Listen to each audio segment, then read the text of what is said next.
Hi friends, morning ஒரு 5:30க்கே எந்திரிச்சிட்டேன். தம்பி தூங்கும்போது கோலம் போட்டா தான் உண்டு. ஏன்னா, அம்மா வந்து அந்த நாள் சென்னைக்கு போயிருக்காங்க.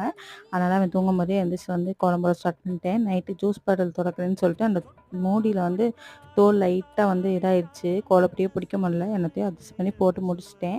அதுக்கப்புறம் லஞ்சுக்கு ஆஃப்டர்நூன் வந்து நானும் தம்பி மட்டும்தான். கொஞ்சோண்டு வச்சு அவனுக்கு குடுக்கலான்னு பார்த்தேன். சரி நைட்டு தோசைக்கும் வச்சுக்கிட்டா எல்லாரும் சாப்பிட்டுக்குவாங்க. அவனுக்கும் தோசைக்கு பிடிக்கும். அவன் ஃபேவரட் கூட்டு வேற. கொஞ்சம் நிறையவே வச்சுட்டேன். பாசிப்பருப்பு, தக்காளி, அப்புறம் வந்து தேங்காய் பால் அவ்வளோதான் சிம்பிளா முடிச்சுட்டேன். கொஞ்சம் சாம்பார் பொடி போட்டா சாம்பார் ஆயிரும். ஆனா இந்த மாரி பிளெயினா வச்சா தான் அவனுக்கு பிடிக்கும். எனக்கு வந்து ஒரே ஒரு பீஸ வந்து கருவாடு போட்டு, வெங்காயம், தக்காளி நெறைய போட்டு கொஞ்சம் வந்து தொக்கு மாரி வச்சுக்கிட்டேன். இந்த பருப்புக்கு சூப்பரா இருக்கும். சிம்பிளா தான் இருக்கும். ஆனா சூப்பரான சாப்பாடு. லஞ்ச் முடிஞ்சிருச்சு. நான் அடிக்கிற வெயிலுக்கு செம்ம தாகம் அடிச்சுக்கிட்டே இருக்கு. என்னதான் தண்ணி குடிச்சாலும் பத்த மாட்டேங்குது. நான் வந்து ஐஸ் வாட்டரு, ஜூஸ்லாம் ரொம்ப ஜில்லுன்னுலாம் குடிக்க மாட்டேன். லைட்டான ஜில்லுன்னு இருந்தா போதும் குடிப்பேன். அந்த மாரி செய்யணும்னு சொல்லிட்டு பால் சர்பத் வந்து அக்காவுக்கும் போட்டு வச்சுட்டு நானும் குடிச்சு முடிச்சுட்டேன்.